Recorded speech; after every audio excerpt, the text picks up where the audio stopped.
She's going to stop the recording. There it goes again. I was just going to say, I'm so fired up. I want to sign up again. Pat did such a great job. I'm like, can I get re-enrolled here somehow?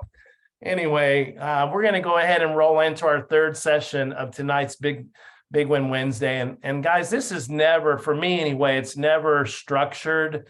It's never like, I'm going to do this presentation every week.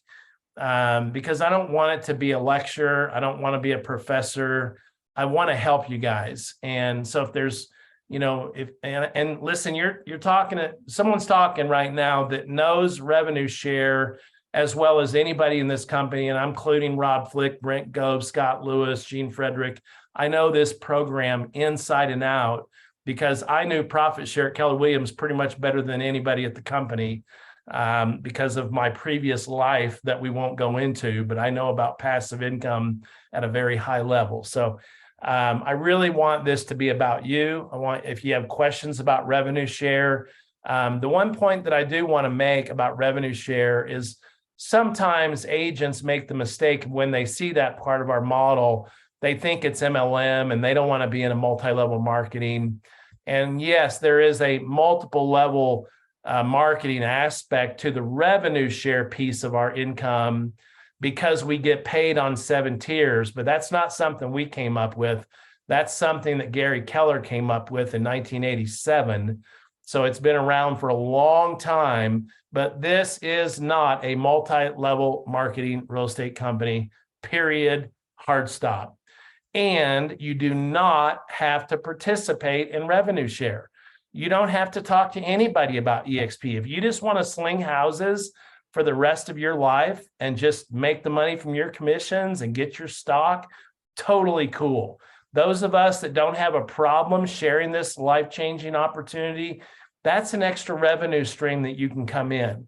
At pretty much every brokerage out there, with the exception of just a handful of brokerages, you get one way of making money. Sell a house, get paid. That's it. Once you sell the house, like Pat said, you're out of business. You got to start over again before you get paid again, right? So you got to keep that pipeline full all the time. Here at EXP, we literally have, it's either 7 or 8 different income sources that you can create. You can become a mentor like me, and I'm sure several other people, Pat, become a certified mentor, and you can pick up income that way. The stock, the revenue share, there's a currency exchange program we've got.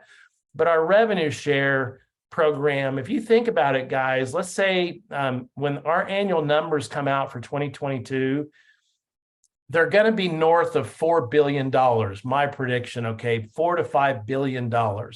So you think about that, we're just a baby company. We've only been around for just a few. We're not like Coldwell Banker that's been around for over 100 years. We've been around since 2009. So we're what, 13 years old, 14 years old, something like that. And we're already at $4 or $5 billion in revenue. And half of that gets paid back to the agents that help grow the company. So let me for those of you that don't know how most brokerages work out there, they will hire someone like me that is kind of like a hired gun when it comes to recruiting. Because in real estate, this is a fact. I'm not making this up. I don't care what brokerage it is. You're going to turn over about 33% of your agents every single year. So if you turned over 33% of your agents every year, how long would it take to turn over 100% of your agents? Who's a mathematician out there? 3 years, basically, right? So basically every 3 years, there's going to be the stalwarts and the loyalists that will never leave, that will always stay there. But essentially every 3 years, you're going to turn over your entire brokerage.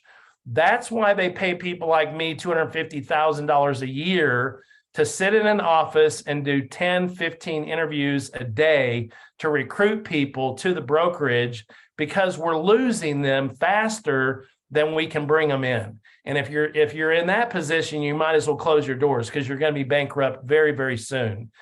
And I got to tell you, as someone who ran 3 different KW offices, I hated EXP. I'm sorry. I got to say it. I hated it.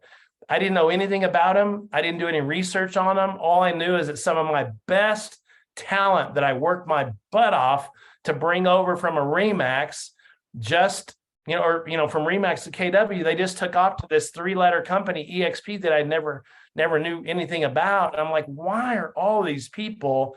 And it wasn't until Rob Flick offered to pay for my round of golf at a private country club golf course, where he sat me down and showed me on a scratch paper this model. And I'm like going, you've got to be kidding me. And I kept saying to Rob, I'm a business major. It's all I've done my whole life. I'm a businessman. I know profit, P&L statements and balance sheets. That's what I read them like comic books. I don't get it. How do they pay out so much darn money? And he goes, Tony, listen to me. And then he asked me a question. How many buildings approximately does Keller Williams have? And I said, we have approximately 1,000 buildings around the world. And he said, are any of those rent free? And I go, no, they're all rent. He goes, how much are you paying at your office right now? And I said, my monthly rent is $35,000 a month. It's a 20,000 square foot building. What's your overhead? My monthly nut is 81 grand, and that includes the rent. I had 7 full-time employees that reported to me. And we had a technology person that took care of people. We had a janitor. We had a little guy that went around and cleaned up stuff. I paid a little cute little gal, $35,000 to sit at the front office to answer the phone and say hello and goodbye to all of our agents as they're coming and going. That's the dinosaur model, guys. And I promise you, 5 years from now, 10 years from now, we're all going to look back and go, how ridiculous that we went all those decades in these buildings when it was never really necessary. Well, we couldn't have done it without the internet anyway. But since the internet, since cloud-based invention, I hated, frankly, going into Keller Williams offices, because I was a traveling salesperson for the first 14 years of my life. I sold for the Iams Pet Food Company, Revlon Cosmetics, Clairol Hair Color, and I never had an office except for my home office. And then when I became an entrepreneur, of course, I only had my office in my home. I never had a job where I had to go into a building and have employees around me. And I told my wife when I took that KW job, I said, if I have to go into that building and there's a bunch of crabby people 5 days a week, I am literally going to go insane. And that is exactly what it turned out to be. I'd go in, all the good agents were doing what they were supposed to be doing, and the bad agents, or the ones that had nothing better to do, would just come into the office and spread gossip and create rumors and talk about their latest bass fishing tournament and all the bullcrap stuff. And I'd have to go out there like a dad and go, what are you guys doing out here? Are you here to sell real estate, or are you here to talk about BS? They'd be all around the bullpen talking BS. They're not talking about real estate. And so I really hated the office experience. I couldn't stand it. I'm my own man. I don't need to be, around a bunch of people to be successful. I'm internally motivated, and really to be successful in commission-based sales, you can't be externally motivated. And if you are externally motivated, then you better get on a good real estate team that can provide you leads. I've never spent one penny in my entire life buying a lead, ever. And I built a team from scratch, from zero to over 25,000 independent contractors, commission-based 100% in a non-real estate related industry. And I never spent one penny on lead. And I made almost $5 million in income in 11 years with that company. And to this day, I've never bought a real estate lead. Don't need to. Pat, if you're still on, this is something one of my early mentors, a guy named Eric Worre, taught me. And I want all of you to listen to this. And some of you will get it and some of you won't. And I can't help that. But he asked me, Tony, and I'm going to say real estate instead of my other career. He said, what do you see when a brand new real estate agent gets their license and they start in real estate? And I would have said something like, oh my gosh, they're so enthusiastic. They're so excited. They're scared. They're nervous. They're overwhelmed. They're drinking from a fire hose because they got all this training, all this new terminology, these new laws, compliance, stuff they've never had to do at a job with a BOSS, right? And so oh darn it, I just saw a text come across and I lost my train of thought. But anyway, I remember what it was. Eric said to me, that's great that you see that about these agents. You want to know what I see when I see a brand new agent? And I said, what do you see? And he said, I see someone that knows 2,000 people that I don't know, that I need to get to know as soon as possible. So think about that, guys. What's your SOI look like? And I'm not talking rev share right now, but it will add to your revenue share big time if you get this philosophy, this mentality in your mind. I have, let me just show you guys. I'll just be a transparent presenter tonight. You know, on an iPhone, when you go down to the very bottom, it'll show you how many contacts you have in your phone. If I can hit that little number there, where is it? There it is. Okay, here we go. I want you guys to look at my database. What does that say? 11,214 people. I know a lot of people because I built a very large organization. Now, I don't know a lot of those people, but they know me because I was kind of the guy that went around and did all the big presentations and all that stuff. And Pat, maybe that's how you know someone that knows me. I don't know, but I know a lot of people in New York. But my point is, if you have a database of 300, multiply that times 2,000. That's how big your sphere of influence is, if you know how to work your database properly. And if you put it into KV Core, and if you understand how to use the mass texting and mass emailing and squeeze pages and landing pages and all the great stuff that comes with the Cadillac of CRMs, as Pat called it, KV Core. So anyway, just a little bit about your network. Your network is a lot bigger than you think it is. Your database is a lot bigger than you think it is. You just don't know how to tap into that database until you know what you just learned, that anybody that's 30 years or older knows 2,000 people or more, period, hard stop. And so, you know, maybe if you're 18 and you just got out of high school, you know, your high school buddies and your parents and grandparents. But anybody that's 30, 35 years of age, they all know. So multiply your database times 2,000. Your job is to get into that database, not into that little sphere of influence that you can pat on the head and say it's so cute. The big money is tapping into who the people, and that's why I say agents don't make money, because they don't ask their friends for a favor. Like if I called my best friend and go, hey man, I need some help. Would you help me? Do you think he's going to say, are you kidding me? I would never help you. Get out of here. Screw you and the horse you rode in it. No, when you ask your friends for help, they're going to help you, but you don't ask. You don't ask them if you know of anybody that's thinking about buying, selling, or investing in real estate. Why? Because you're scared. Fear. Fear is fear. Fear, the acronym for fear is false evidence appearing real. You're allowing this drunk monkey stinking thinking to keep you from making the millions that you deserve to make, right? And so I hope that helps you guys think about your database. You got to get into the 2,000 people that your database, that each one of those people knows, okay? So anyway, that's my little soapbox on that. Now, open it up. Anybody have any questions on RevShare? I've got PowerPoints and Keynote. I can go into it and whatever you want, but does anybody have a specific question or clarification or anything at all related to revenue share that I can help you with right now?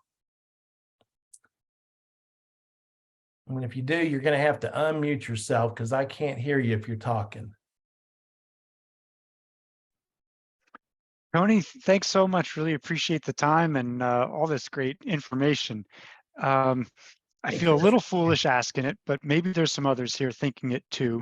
Yep. So I've been with EXP for about a year and a half or so, and I'm really determined to boost my revenue share numbers. Just have a few agents who I've sponsored, and wondering if you have any great first steps, or I guess I'm wondering. I know there's a lot of things I can do. I know there's a lot of good advice. Make the big list, etc. Do you see any particular ways, any systems, anything that you think's really high leverage? Yeah, I do. Do you have one of these?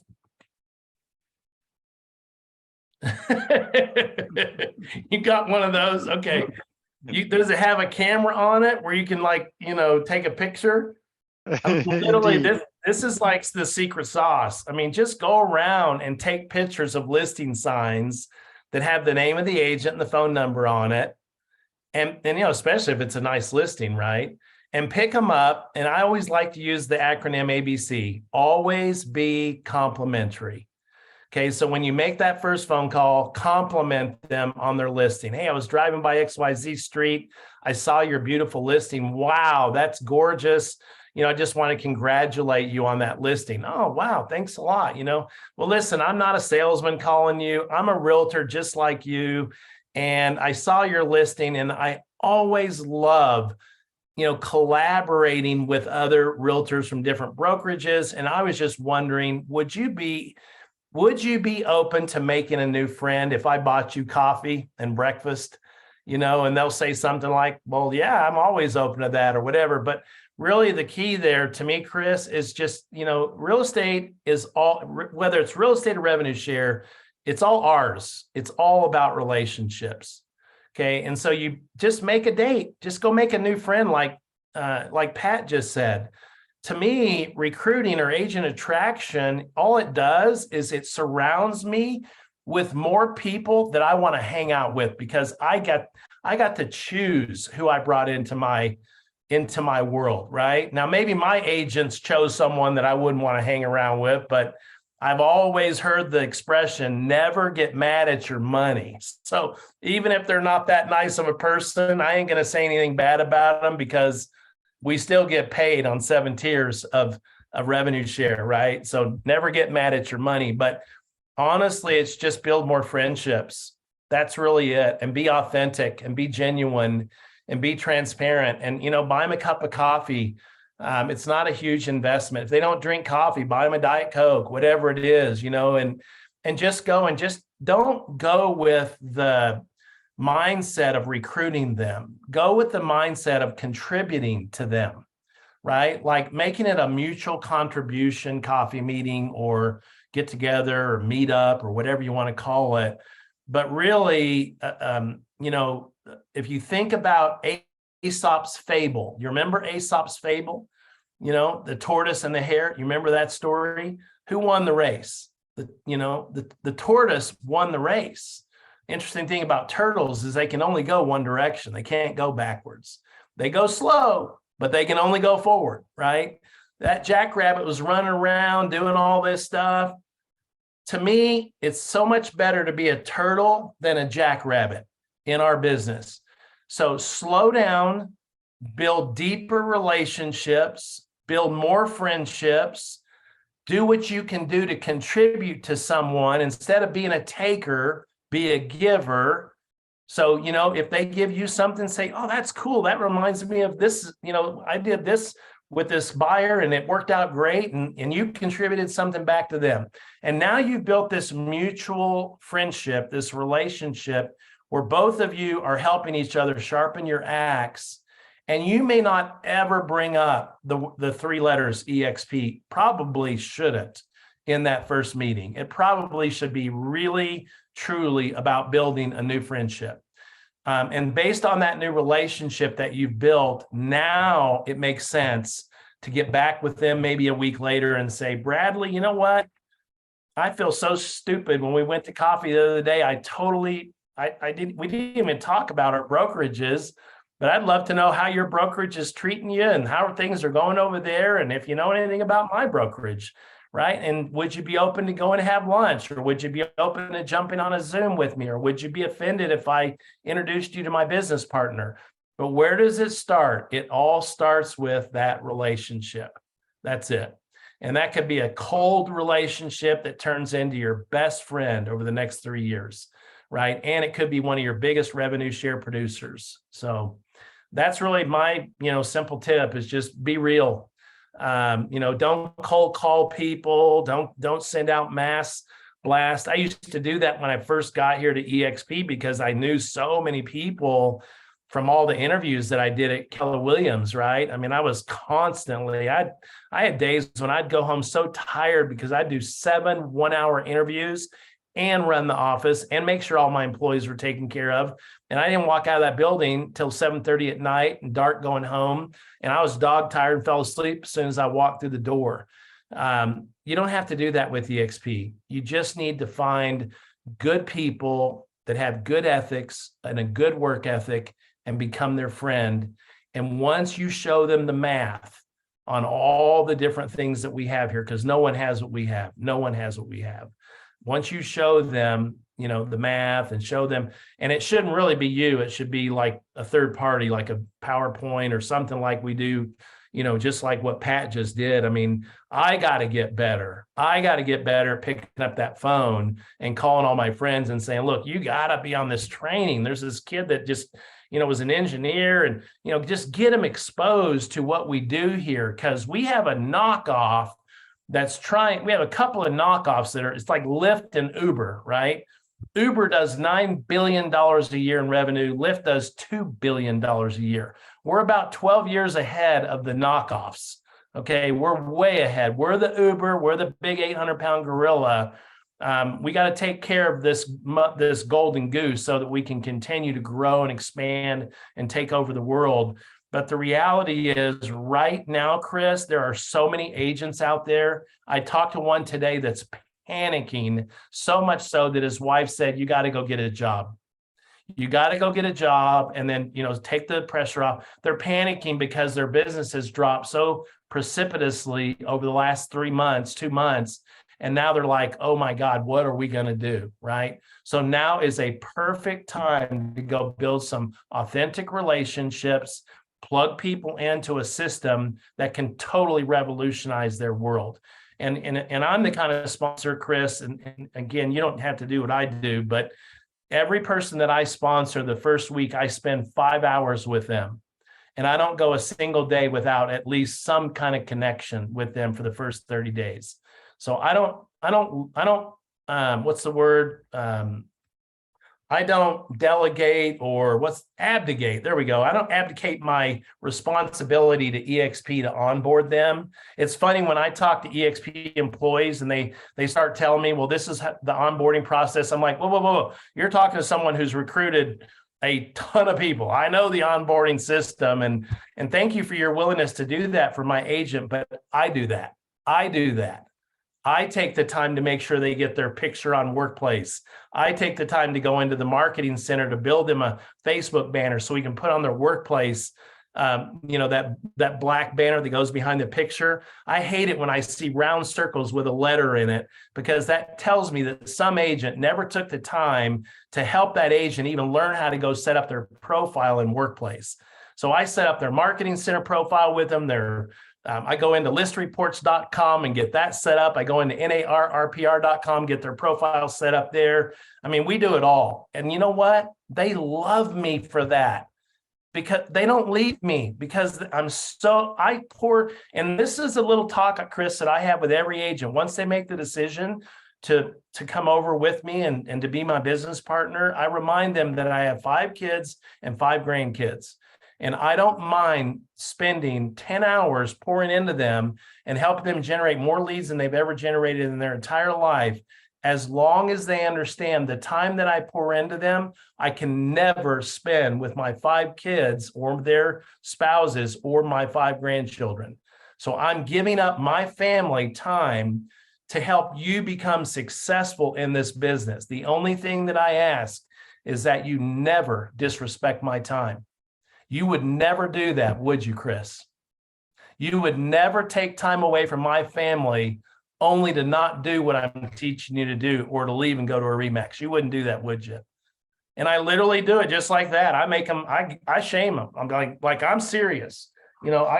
This is my first grandson right here. Here's my new bride that I just got married to a year and a half. Here's my 5 kids. Here's 2 of my other little grandkids. All these are the most special people in my life.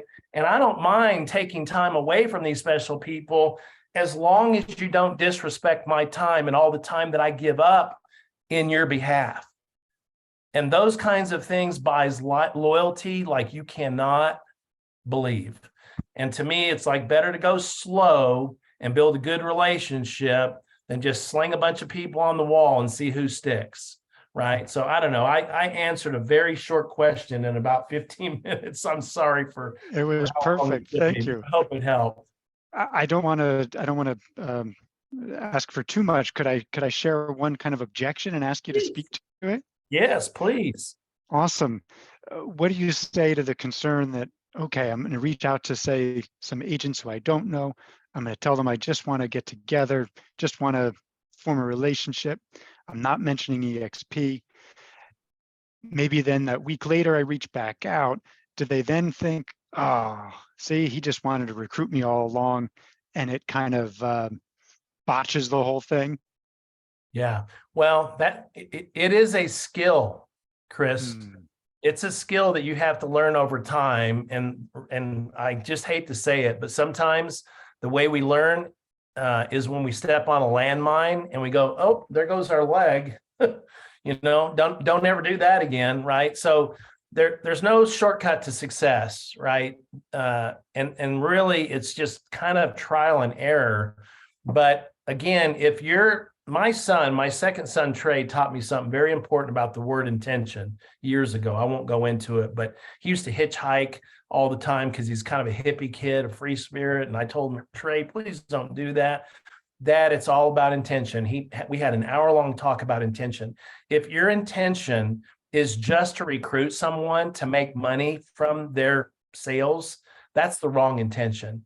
If your intention is to go into that person's life and to, basically you're going to be with them for the rest of your life, and all your intention is about helping them become a better person, a better father, a better professional real estate agent, or whatever it is, if you've got the right intentions, people, they feel it, they sense it.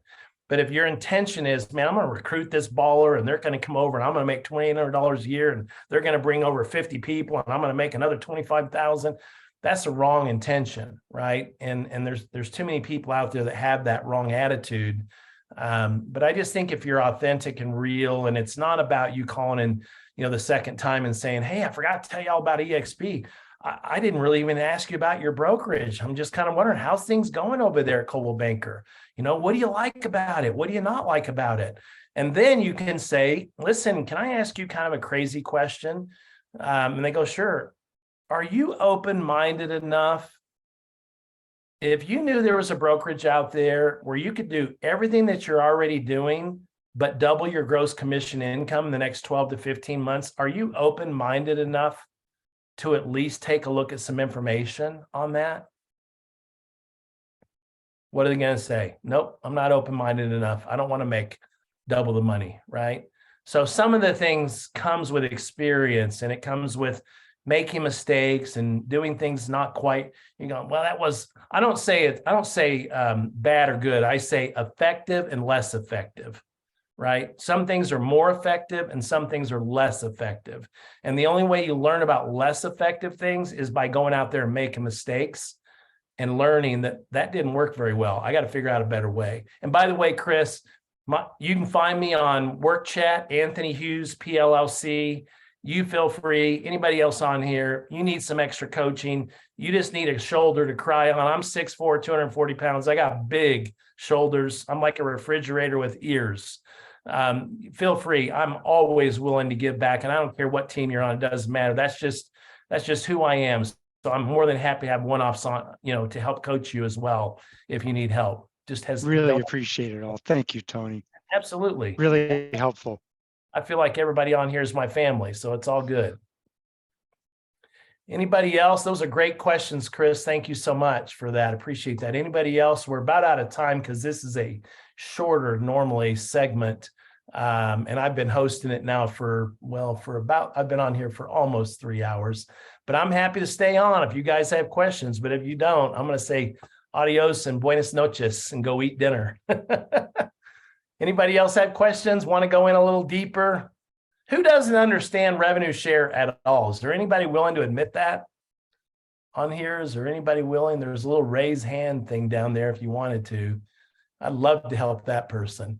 I don't see anybody. Sounds like everybody. So really the key is, guys, I saw a movie last night and this kid told this guy, he said, my mom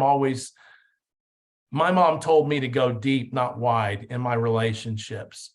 And I turned to my wife and I said, that's true. I'm from Texas and, oil doesn't float on the ground. You got to go deep to find that oil, right? And the money in revenue share does not come from the people that you bring into the business. There's going to be a nice little bit of income, but you got to start thinking about duplication.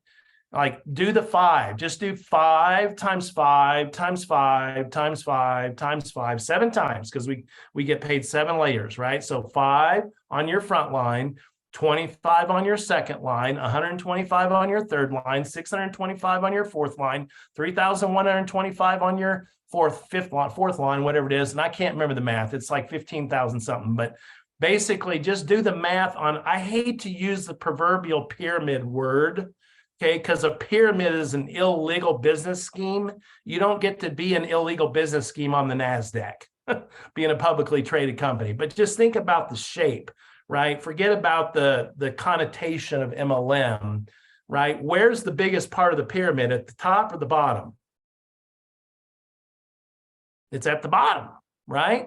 So you got it. You can't just build revenue share with a few people up here. You got to help your people bring in some people, and you got to help those people bring in some people, and you're getting paid to do that. So do it.